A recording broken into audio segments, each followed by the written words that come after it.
안녕하십니까, 정기태입니다. 이상민 민주당 의원이 새 정치 세력이 기존 정당 퇴출시켜야 한다, 이렇게 주장을 했습니다.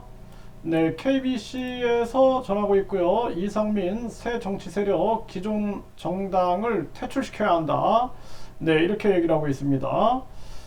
그래서 새로운 제3, 제4, 제5 정치 세력이 등장해서 지금까지 전국을 주도하는 민주당 국힘 자극과 긴장감을 주고 퇴출도 시킬 수 있어야 한다, 이렇게 얘기를 했어요. 그래서 민주당과 국힘이 서로 간의 상대를 희망의 등불로 보고 있다는 거예요. 그러면서 민주당은 윤 대통령 국힘 똥볼 차는 것에 희망의 등불로 생각하고 있고, 국힘은 이재명 대표 민주당이 하는 것을 보고 자신들의 희망의 등불로 생각하고 있다라는 거예요. 그러니까 희망의 등불로 보는데 국민이 볼 때는 웃기는 거죠. 희망이 아니라 절망을 주는 두 집단이라고까지 말을 해도 심한 표현이 아닐 거다.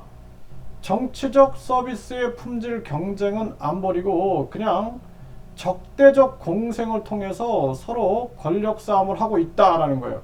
이게 사실상 정당 보조금, 선거 보조금, 선거 보전금, 특활비, 각종 자기들이 국민 혈세를 쓰는 비용들, 이런 것들 특권에만 욕심이 있고 정치적 서비스의 품질 경쟁은 전혀 없는 거죠. 그러니까 적대적으로 공생할 수 있는 거예요. 항상 지금도 보면 미국과 중국이 적대적 공생을 하고 있거든요. 이게 세계도 마찬가지고 이 작은 집단도 마찬가지예요. 한국도 이 거대 양당이 적대적 공생을 통해서 자기들의 이익을 높이는 데만 주력하고 국민을 외면하고 있는 겁니다. 국민들은 전세 사기, 깡통 전세, 급격한 금리 인상, 서민경제 붕괴로 인해서 자살률이 높아지고 저출산이 나라의 존폐를 지금 가늠하고 있는 그러한 정황인데도 전혀 국민들 생각을 하지 않고 있는 거죠. 심각한 문제가 아닐 수가 없다라는 거예요.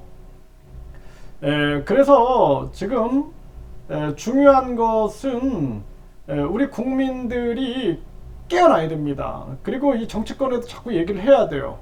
앞으로 인터넷 정당, 지역 정당 충분히 가능해야 되고, 정당 보조금, 선거 보조금, 선거 보전금을 폐지하고 정당 공천제가 아닌 국민 공천제, 그리고 이 과거의 역사 속에서도 보면 귀족들이 항상 권력을 쥐고 흔들죠. 우리나라 뭐 고려나 조선이나 또 과거 또 통일신라 뭐 다 마찬가지예요. 뭐 성골, 진골, 뭐 귀족, 양반, 이게 다 이제 특권층들인데, 유럽도 마찬가지예요. 유럽도 다 그 귀족들, 특권층들, 전 세계가 그런데 그들이 권력을 쥐고 국민들을 지배하고 국민들의 고요를 빨아먹는 그러한 정치는 이제 끝내야 된다는 것입니다.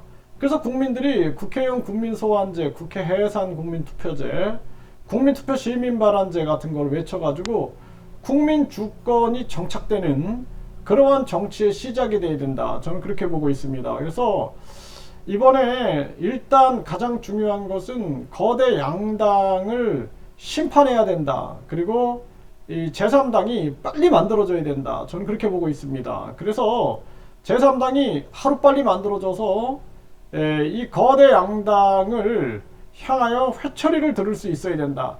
그렇지 않으면은 지금 이 정당들은 완전히 그냥 자기들 특권에 파묻혀 가지고 나라가 망해가도 정신을 못 차리고 있는 거죠. 이런 정황에 그나마 제3당 움직임이 있다는 것은 아주 바람직한 현상이다, 그렇게 보고 있습니다.